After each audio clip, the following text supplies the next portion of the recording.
अस्सलामु अलैकुम वरहमतुल्लाहि वबरकातुहू। प्यारे अज़ीज़ों, उम्मीद करता हूँ आप सब लोग खैर वाफ़ियत से होंगे। जैसा कि आप लोग जानते हैं कि पिछली वाली क्लास में हमने जुमला फ़ेलिया को जुमला इस्मिया में तब्दील करने का तरीक़ा सीख लिया।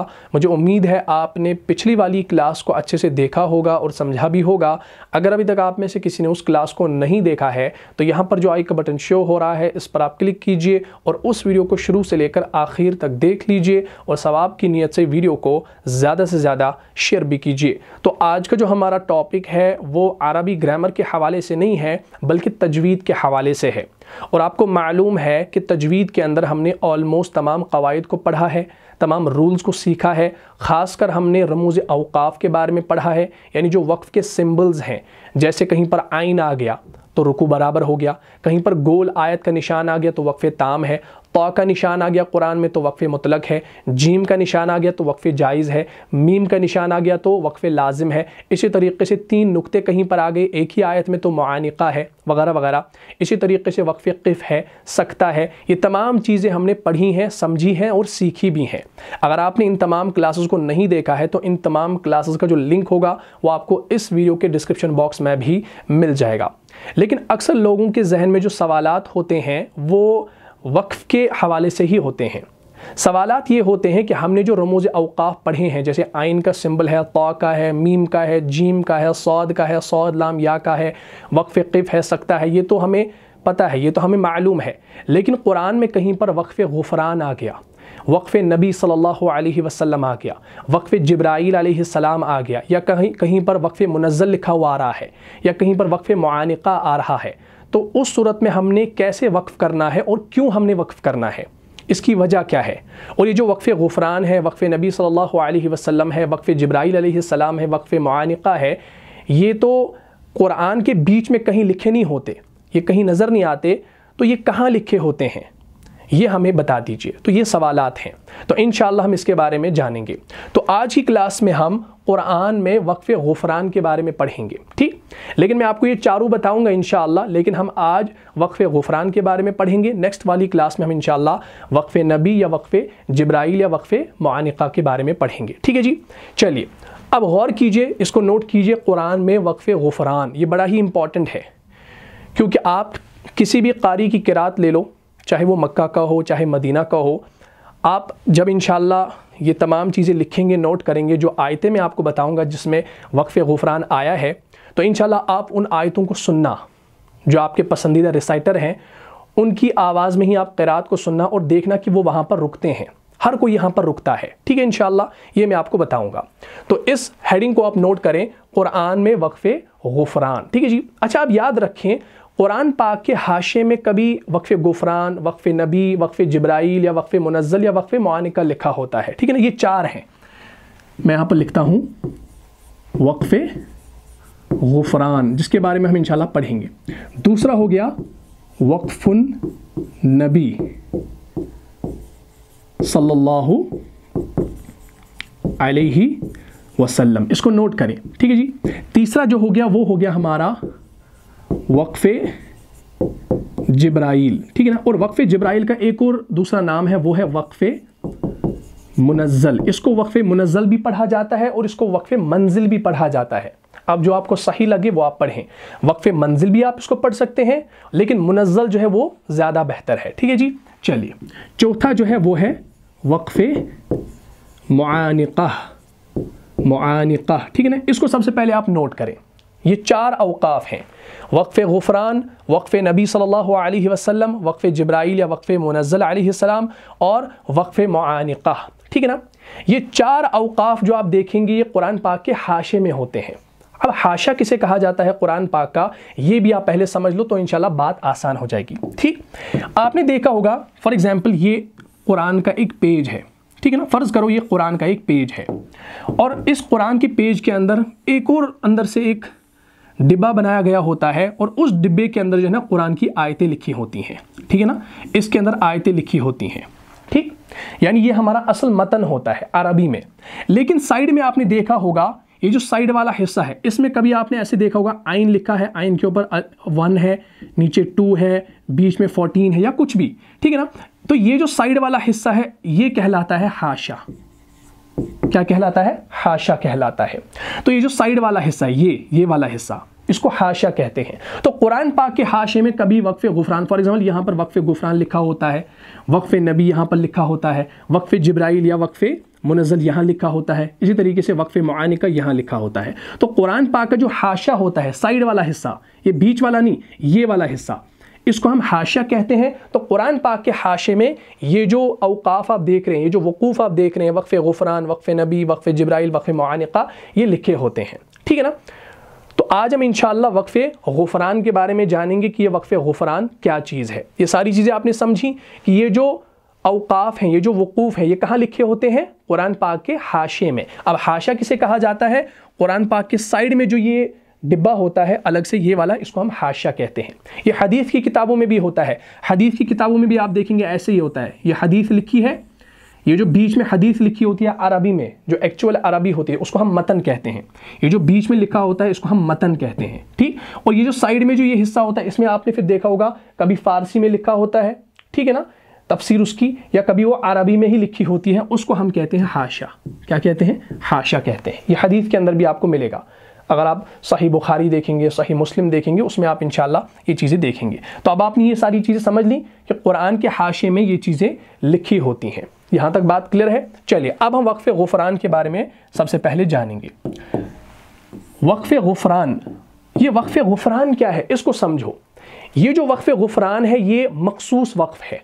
क्या है भाई? यानी ये ख़ास वक्फ है। आप लिखें ऐसे, ये क्या है भाई? ये मखसूस वक्फ कहलाता है। ये मखसूस वक्फ कहलाता है। अच्छा, वक्फ गुफरान क्यों हमने करना है? हुजूर सल्लल्लाहु अलैहि वसल्लम तिलावत के दौरान जो है बाज़ जगहों पर वक्फ करके बंदगाने खुदा के लिए जो है दुआ फरमाते थे। ठीक, नबी अलैहिस्सलातु वस्सलाम जब तिलावत फरमाते थे तो बाज़ जगहों पर वो वक्फ करते थे, और वक्फ करने के बाद वो दुआ करते थे, बंदगाने खुदा के लिए दुआ फरमाया करते थे। ऐसी जगहों पर वक्फ करने को ही हम क्या कहते हैं? वक्फ गुफरान कहते हैं। तो आपको भी चाहिए कि आप यहाँ पर वक्फ करें। जब भी आप कुरान के अंदर वक्फ गुफरान देखें कहीं पर, तो आपने क्या करना है? वहाँ पर वक्फ करना है। और याद रखें, कुरान के अंदर ये जो वक्फ गुफरान है ये 10 जगहों पर पाया जाता है, और वो 10 जगहें कौन सी है वो भी मैं इंशाल्लाह आपको बताने वाला हूँ आयतों के साथ साथ। और कुरान जब आप खोलेंगे इंशाअल्लाह उसमें आप ये चीज़ें देखेंगे, तो आपने इन आयतों को याद रखना है। अगर आयतें याद भी ना रहें तो हाशे के अंदर जब वक्फ गुफरान आएगा तो आपने खुद ब खुद उस चीज़ को पॉइंट आउट करना है कि भाई यहाँ पर अब हमने वक्फ करना है।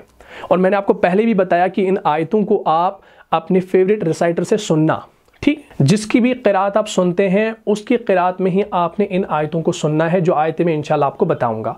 तो कुरान में ये जो वक्फ गुफरान है कितनी जगह पाया जाता है? 10 जगह पाया जाता है। सबसे पहला नोट करें, वो है सूरह माइदा। ठीक, सूरह माइदा की आयत नंबर 51 के अंदर ये वक्फ गुफरान हाशे के अंदर लिखा हुआ आएगा।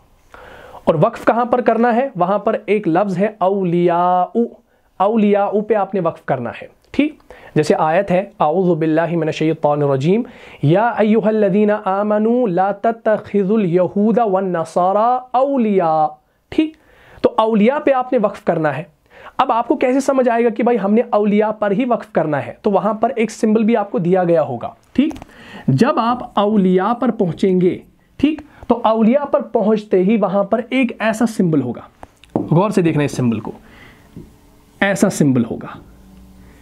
जब ऐसा सिंबल आ जाए तो आपने क्या समझना है कि भाई यहीं पर हमने रुकना है, यानी वक्फ गुफरान जो होगा वो यहीं पर होगा। ठीक, मैं आपको एग्जाम्पल भी इंशाअल्लाह दिखा देता हूँ।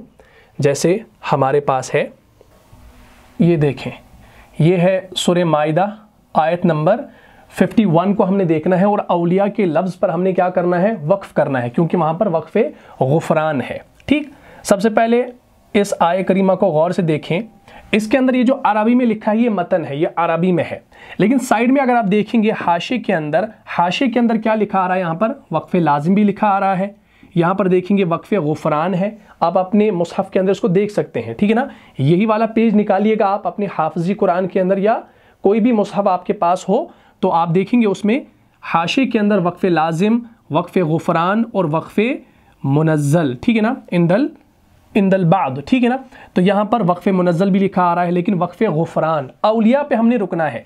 अब देखिए औलिया के बाद यहाँ पर एक छोटा सा मीम आ रहा है, और ये जो छोटा सा मीम है ये कौन सा सिंबल है, ये मैंने रमूज़ औक़ाफ़ वाली क्लास के अंदर पढ़ाया है, सिंबल डिनोटिंग पॉज के अंदर, कि ये जो मीम होता है छोटा मीम, ये वक्फ़े लाजिम होता है, और यहाँ पर आपने लाजिम रुकना होता है, वक्फ़ करना होता है। तो औलिया पे आपने वैसे भी वक्फ़े लाजिम करना ही है, लेकिन अब ऊपर एक और सिंबल आ रहा है, ये वाला सिंबल, कौन सा, ऐसा सिंबल आ रहा है। तो ये कौन सा वक्फ़ है भाई, ये आपका वक्फ़े गुफ़रान है। तो आपने यहाँ पर वक्फ़े गुफ़रान करना है, क्योंकि नबी अलैहिस्सलातु वस्सलाम इस मकाम पर रुक के बंदगाने खुदा के लिए क्या करते थे, दुआ करते थे। तो आपने यहाँ पर रुकना है, और किसी भी कारी की तिलावत आप सुने तो वो यहाँ पर रुकता है, ठीक। तो ये क्या है, या अय्युहल्लज़ीना आमनू ला तत्तखिज़ुल यहूद वन्नसारा औलिया। तो औलिया पे आपने रुकना है, उसके बाद इआदा नहीं करना, पीछे से नहीं पढ़ना, बल्कि आगे से पढ़ना है, बाअदुहुम औलियाउ बाअद, ठीक। तो आपने आगे से शुरुआत करनी है। यहाँ पर आपने वक्फ किया तो इआदा नहीं करेंगे, बिल्कुल आगे से आप शुरू कर सकते हैं, ठीक है ना। तो ये क्या था, ये था औलिया, सूरह माइदा की आयत नंबर 51, जिसमें आपने देखा कि वक्फ़े गुफ़रान आ गया, ठीक। इसी तरीके से दूसरा एक मकाम है सूरह अनआम के अंदर। सूरह अनआम के अंदर है आयत नंबर 36, वहाँ पर भी एक लफ्ज़ आएगा यस्माऊन। यस्माऊन के बाद ही आप देखेंगे ऐसा सिंबल आएगा, जैसा कि यहाँ पर औलिया पर था। तो वहाँ पर भी हाशी के अंदर वक्फ़े गुफ़रान लिखा हुआ आ रहा होगा, तो आपने वहाँ पर वक्फ़ करना है। इन्नमा यस्तजीबुल्लज़ीना यस्माऊन, ये आयत के अल्फाज हैं, ये मैं आपको दिखा देता हूँ, चलिए। यस्माऊन, ठीक। तो हमारे पास आयत है, ये देखिए, इसको देख लीजिएगा, सूरह अनआम के अंदर है आयत नंबर 36, ये देखें, इन्नमा यस्तजीबुल्लज़ीना यस्माऊन। अब यस्माऊन के बाद देखिए तौ है, छोटा सा तौ है, जिसको हम वक्फ़े मुतलक कहते हैं, और वक्फ़े मुतलक पे हम वैसे ही रुकते हैं, लेकिन इस तौ के ऊपर भी आप देखेंगे ऊपर ऐसा सिंबल आ रहा है, और साइड में जब आप देखेंगे हाशी के अंदर तो यहाँ पर लिखा आ रहा है वक्फ़े गुफ़रान। तो आपने यहाँ पर रुकना है और आगे से शुरुआत करनी है, इन्नमा यस्तजीबुल्लज़ीना यस्माऊन, ठीक। फिर आगे से वल मौता यबअसुहुम, ठीक। तो इस तरीके से आपने फिर शुरुआत करनी है। तो ये था दूसरा मकाम। इसी तरीके से आप देखेंगे सूरह सजदा, सूरह सजदा के अंदर दो जगह है, एक ही आयत के अंदर, आयत नंबर 18 के अंदर आप देखिएगा, वहाँ पर दो जगह है, ठीक। तो उस आय करीमा को भी आप पहले देखें, यहाँ पर हमारे पास है आय करीमा, जैसे हाँ ये देखें, ये है सूरह सजदा। सूरह सजदा की आयत नंबर 18 में आप जब पहुंचेंगे, आप देखेंगे सबसे पहले हाशी पर नज़र देखें, हाशी पर नज़र दौड़ाएं। हाशी के अंदर लिखा है वक्फ़े गुफ़रान, और ये वक्फ़े गुफ़रान आप कहाँ ढूंढेंगे, यहाँ पर देखिए इतनी सारी यहाँ पर अल्फाज हैं, इतने सारे वर्ड्स आ रहे हैं, तो आप कैसे ढूंढेंगे। तो मैंने क्या कहा, ये जो सिंबल आप देख रहे हैं, ये जो सिंबल है, ये या तो ये ऐसा सिंबल होगा या तो ये ऐसा सिंबल होगा, ठीक है ना। मैं यहाँ पर लिखता हूँ, या तो ये ऐसा सिंबल होगा या तो ये ऐसा सिंबल होगा। इन दो सिंबल्स को आपने याद रखना है, और हाशी में देखना है वक्फ़े गुफ़रान आ रहा है, तो ये सिंबल जहाँ पर होंगे, जिस लफ्ज़ के बाद होंगे, उसी पर आपने वक्फ़ करना है। तो यहाँ पर देखें, अफ़मन कान मुमिनन कमन कान फ़ासिक़ा, फ़ासिक़ा पे रुके क्योंकि यहाँ पर वक्फ़े गुफ़रान आ गया। फिर उसके बाद ला यस्तवून, फिर वक्फ़ करेंगे क्योंकि आगे वक्फ़े गुफ़रान भी है और आयत भी है। फिर आगे शुरू करेंगे अम्मल्लज़ीना आमनू वअमिलुस्सालिहात, ठीक। तो आपने यहाँ पर फ़ासिक़ा पे भी वक्फ़ करना है, और ला यस्तवून पर भी आपने क्या करना है, वक्फ़ करना है। भाई ऐसा क्यों करना है, क्योंकि यहाँ पर वक्फ़े गुफ़रान आ रहा है, ठीक। ये तो सूरह सजदा के अंदर दो जगह था, एक तो फ़ासिक़ा और उसके बाद ला यस्तवून के पास, ठीक। इसी तरीके से सूरह यासीन के अंदर आप देखेंगे, सूरह यासीन जब आप पढ़ेंगे तो सूरह यासीन के अंदर आपको तकरीबन 5 मकामात पे ये मिलेगा, यानी 5 जगहों पर वक्फ़े गुफ़रान आपको देखने को मिलेगा। सबसे पहला तो सूरह यासीन आयत नंबर 12 के अंदर 12वीं आयत पे जब आप पहुँचेंगे ना, व आसारहुम इन्ना नहनु नुह्यिल मौता व नक्तुबु मा क़द्दमू व आसारहुम, तो व आसारहुम के बाद आप देखेंगे ऐसा सिंबल आएगा। तो जब ये सिंबल आएगा तो आपने क्या देखना है भाई, हाशे में देखना है कहीं पर वक्फ़े गुफ़रान तो नहीं लिखा हुआ। तो जब वहाँ पर वक्फ़े गुफ़रान लिखा होगा तो वह आसारहुम पर ये सिंबल आ गया, तो अब यहाँ पर आपने वक्फ़ करना है, ठीक है ना। हमारे पास आयत मौजूद है, ये देखें, गौर से देखिएगा, अब सबसे पहले हाशिए को देखें। हाशिए के अंदर आप देखेंगे यहाँ पर लिखा हुआ है वक्फ़े गुफ़रान, ठीक है ना, और यहाँ पर लिखा है वक्फ़े लाजिम। अब ये वक्फ़े लाजिम कहाँ पर है भाई? ये वक्फ़े लाजिम यहाँ पर है, ठीक है ना। अस्हाबल क़रिया, अस्हाबल क़रिया के बाद वक्फ़े लाजिम है तो यहाँ पर आप रुकेंगे, फिर आगे से शुरुआत करेंगे इज़ जाअल मुरसलून, तो ये वक्फ़े गुफ़रान है या वक्फ़े लाजिम है। लेकिन वक्फ़े गुफ़रान आप कहाँ ढूंढेंगे भाई?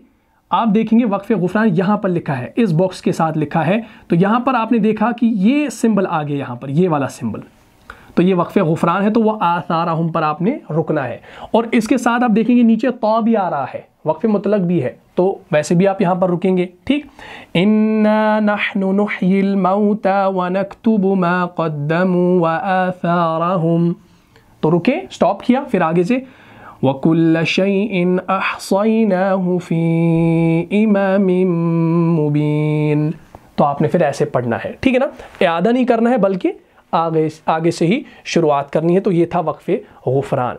इसी तरीके से आप देखेंगे सूरह यासीन के अंदर ही दूसरी जगह आयत नंबर 30 के अंदर जहाँ पर अलल इबाद है, अलल इबाद का लफ्ज़ है, वहाँ पर भी आपको ये सिंबल मिलेगा या हसरतन अलल इबाद, ठीक। तो वहाँ पर आप देखेंगे ऐसा ही सिंबल आपको मिलेगा, कौन सा? वक्फ़े गुफ़रान वाला। चलिए उसको भी देखते हैं।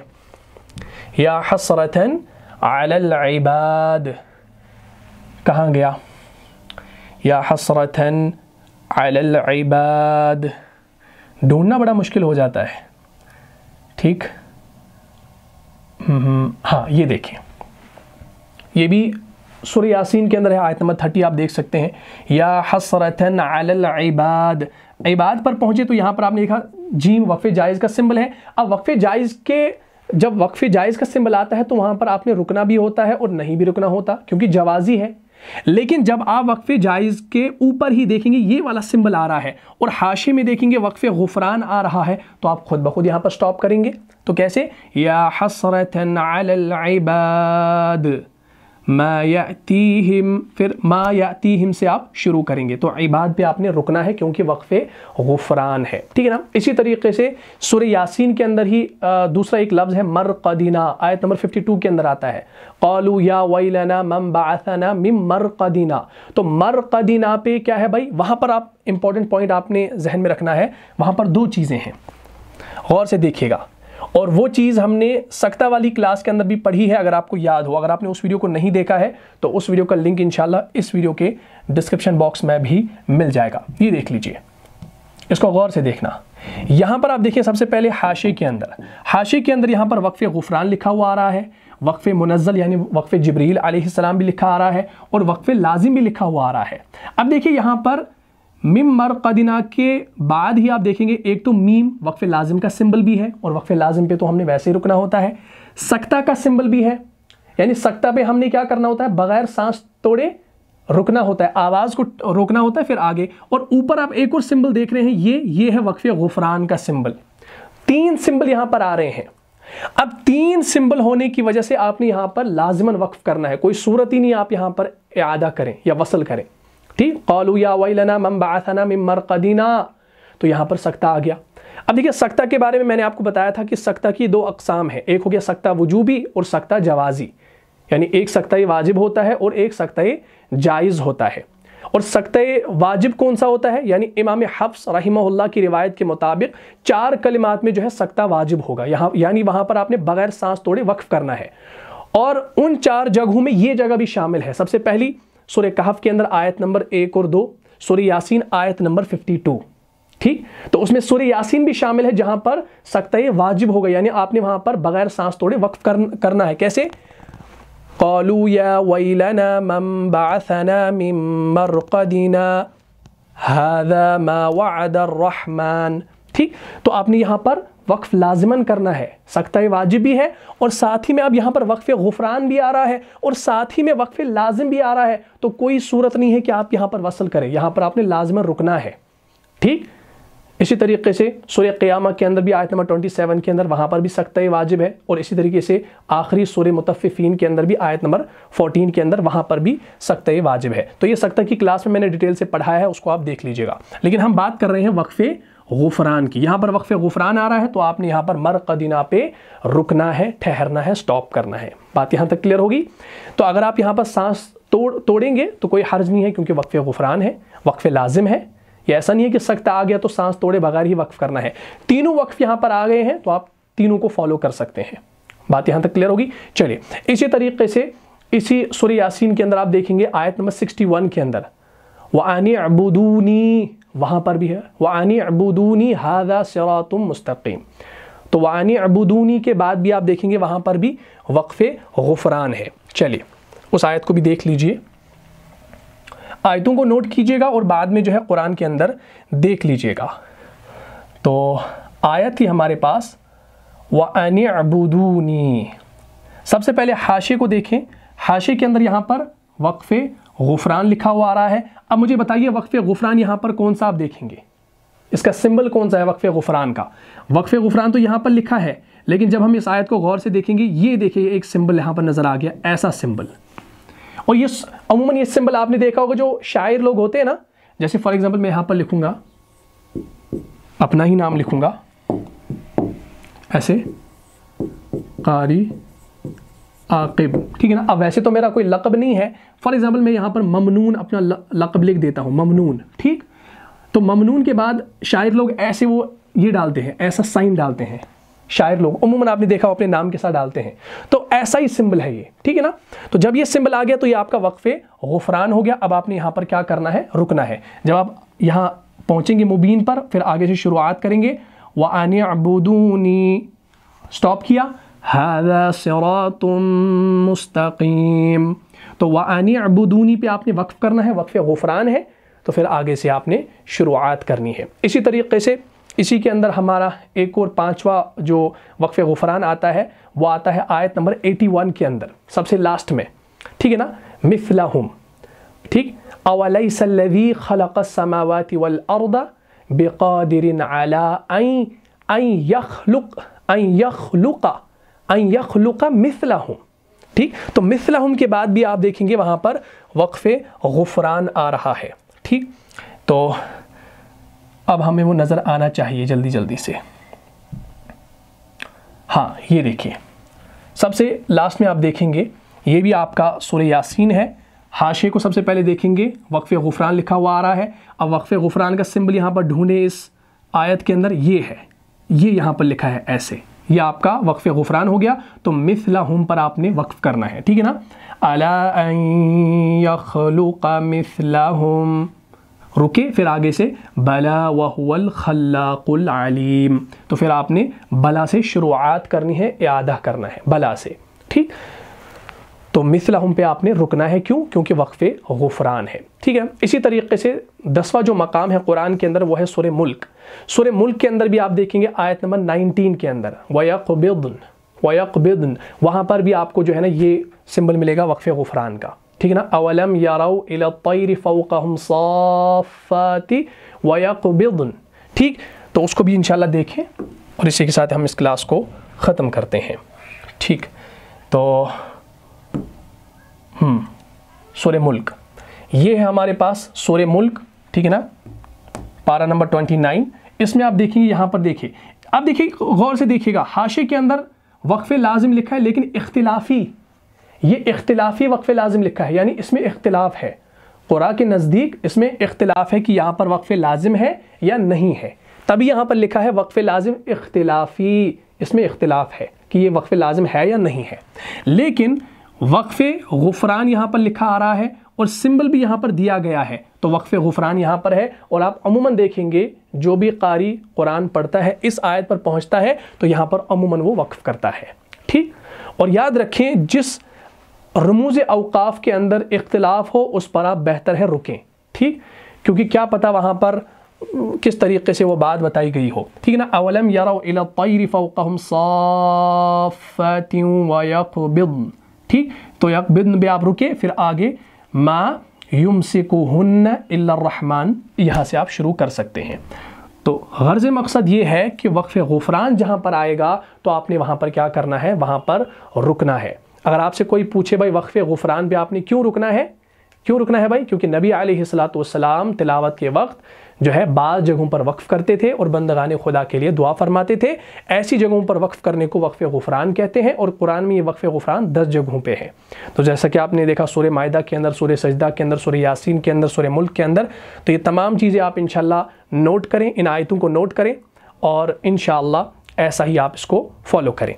अच्छा, एक और बात है, आप सवाल आपके जहन में ये होगा कि भाई हमने वक्फ़े गुफ़रान तो देख लिया, हाशी के अंदर है, लेकिन जब हम कुरान की तिलावत करेंगे कुरान बंद करके तो हमें कैसे मालूम होगा? देखिए, अब जो हुफ़ाज़ होते हैं, हुफ़ाज़ जब कुरान को हिफ्ज़ करते हैं तो वो पूरे मुसहफ़ को देखते हैं।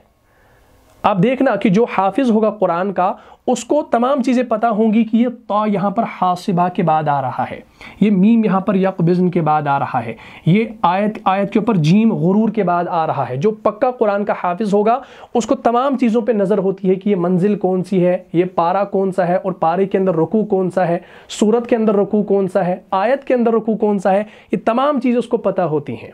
ठीक है ना? अच्छा, इसी के साथ एक और चीज़ है, आपने देखा होगा कुरान के अंदर ऐसे आइन लिखा होता है हाशी के अंदर ही, और इसके अंदर ऐसे 14 लिखा होता है, यहाँ पर ऐसे 1 लिखा होता है, यहाँ पर 2 लिखा होता है। इसको क्या कहा जाता है ये हम इंशाल्लाह नेक्स्ट वीडियो में देखेंगे। यानी मैं यहाँ पर नटशल में बताऊँ, ये होता है, ये सर होता है, ये पेट होता है, ये पैर होता है। ठीक है ना, रुकू का। तो फिर रुकू के अंदर ये सूरत का रुकू, पारे का रुकू वगैरह वगैरह वो मैं इंशाल्लाह आपको नेक्स्ट क्लास में बता दूंगा, वरना क्लास लंबी हो जाएगी। ये भी मैं इंशाल्लाह आपको समझाऊंगा। तो बात हम कर रहे थे वक्फ़े गुफ़रान की, तो वक्फ़े गुफ़रान पे आप वक्फ़ करेंगे इंशाअल्लाह। जो आयतें मैंने आपको बताई हैं, इन 10 मकामात को नोट कीजिए, आयतों को नोट कीजिए और यहाँ पर आप वक्फ़ कर लीजिए इंशाअल्लाह। तो कोई गुनाह आप पर नहीं होगा। आप जिसकी भी तिलावत सुनते हैं उसकी तिलावत में आप इन आयतों को एक बार ज़रूर सुनिएगा, ठीक? और इंशाअल्लाह आप मुतमईन होंगे। तो उम्मीद करता हूँ आपको ये रमूज़ औक़ाफ़, ये साइंस इंशाअल्लाह समझ में आ गई होंगी। अगर आपको इस क्लास से फ़ायदा हुआ है तो अपने दीनी भाइयों और बहनों में उसको लाज़िम शेयर कर दीजिए। मिलता हूँ इंशाअल्लाह नेक्स्ट एपिसोड में। तब तक के लिए आप खुश रहें, सलामत रहें, अमन व हिफाज़त में रहें। अस्सलामु अलैकुम व रहमतुल्लाहि व बरकातुहू। जान जान से भी प्यारा है, जान से भी प्यारा है, रहनुमा मुस्तफ़ा हमारा है।